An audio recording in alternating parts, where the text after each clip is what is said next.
सवालों का चक्रव्यूह, मुश्किल में सोरेन। सोरेन ने गंवाई कुर्सी, अब साह की बारी। सोरेन भानु प्रताप से आज आमने सामने पूछताछ। झारखंड के पूर्व सीएम हेमंत सोरेन की मुश्किलें कम होने का नाम नहीं ले रही हैं। ईडी के सवालों के चक्रव्यूह में फंसे सोरेन के सामने साख बचाने की चुनौती है। घोटाले के आरोपों में घिरे हेमंत सोरेन ने पहले अपनी सीएम की कुर्सी गंवाई, अब उनके सामने अपनी साख को बचाने की चुनौती है। प्रस्ताव के पक्ष में 47 मत प्राप्त हुए, प्रस्ताव के विपक्ष में 29। भले ही झारखंड में चंपई सोरेन सरकार विधानसभा में अपना बहुमत साबित करने में सफल रही हो, हेमंत सोरेन की मुश्किलें कम होने का नाम नहीं ले रही हैं। ईडी ने आज हेमंत सोरेन और तत्कालीन बड़गाई अंचल उप निरीक्षक भानु प्रताप प्रसाद को आमने सामने बिठाकर पूछताछ की तैयारी की है। इलेक्ट्रॉनिक सबूतों के आधार पर ईडी आज सोरेन से सवाल जवाब करेगी। ईडी कोर्ट ने उप निरीक्षक भानु प्रताप प्रसाद से पूछताछ के लिए प्रवर्तन निदेशालय को 4 दिनों की रिमांड दी है।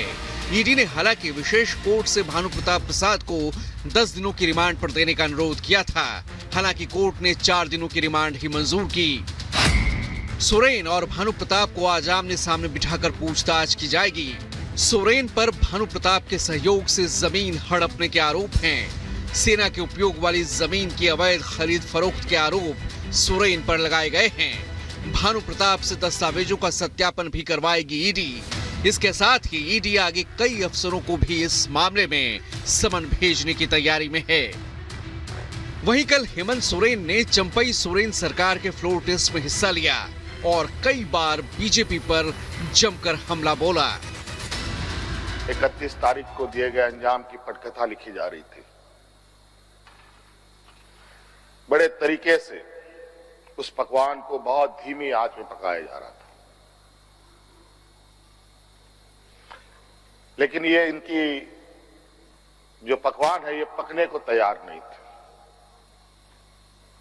लेकिन इनकी इन प्रकार इन्होंने इस आधे अधूरे पकवान को अपने लिए परोसा और बड़ी सुनियोजित तरीके से मुझे अपनी गिरफ्त में लिया है। बीजेपी ने चंपई सरकार और हेमंत सोरेन पर हमला बोला, तो वहीं झारखंड मुक्ति मोर्चा के विधायकों ने सोरेन की गिरफ्तारी को साजिश करार दिया। ये बहुत दिन चलने वाला नहीं है। आज बेशक इन्होंने बहुमत प्राप्त कर लिया है, लेकिन आने वाले समय में ये सरकार मुंह की खाएगी। जो पाप इन्होंने किया है, जिस तरह से झारखंड को लूट खंड में बदल दिया है, ये झारखंड की आम जनता बहुत बढ़िया तरीके से समझ रही है। ये लोकतंत्र की जीत है और जिस तरह से सभी विधायक एकजुट रहे, ये माननीय हेमंत सोरेन जी की सूझबूझ से संभव हुआ। ये बहुत ही असंभव को संभव करके दिखाया गया है। आज मुझे लगता है ये एक मिसाल बन गया है, एक इतिहास बन गया है।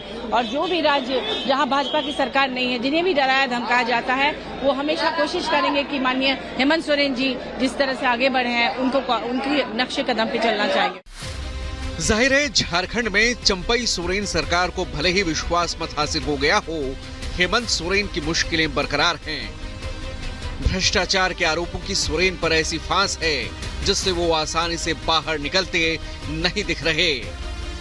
ईडी भ्रष्टाचार के मामले में दूध का दूध और पानी का पानी करने की पूरी तैयारी में है।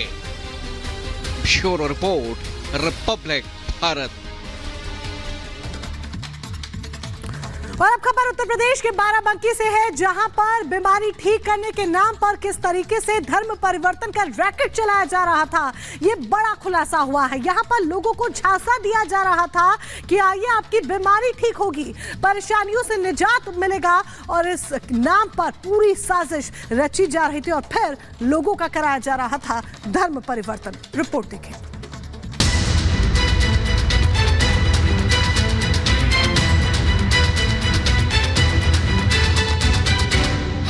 धर्मांतरण का खेल योगी राज में फेल। प्रार्थना के लिए आए। प्रार्थना बस दिल के बीमार रहते साहब, किसी का भाव भजन करने से बीमारी को लेकर बरगलाया, धर्मांतरण के जाल में फंसाया। धर्मांतरण चल रहा भाई, कब खुला है धर्मांतरण और कुछ है ही नहीं, इसमें बहुत बड़े बड़े लोगों का हाथ है। धर्म के धंधेबाज बेनकाब, एक एक का होगा हिसाब। ये तस्वीरें हैं उत्तर प्रदेश के बाराबंकी जिले की, जहां सेंट मैथ्यू स्कूल का ये चर्च धर्मांतरण का अड्डा बना हुआ था। यहां बीमारी को दूर करने के नाम पर धर्मांतरण का खेल चल रहा था, लेकिन जैसे ही धर्मांतरण के इस रैकेट का खुलासा हुआ तो हर कोई हैरान रह गया। चर्च के हॉल में आपको सैकड़ों लोगों का जमावड़ा दिख रहा होगा। ये वही लोग हैं जिन्हें अयोध्या, जगदीशपुर और सुल्तानपुर से बुलाकर धर्म परिवर्तन का पाठ पढ़ाया जा रहा था।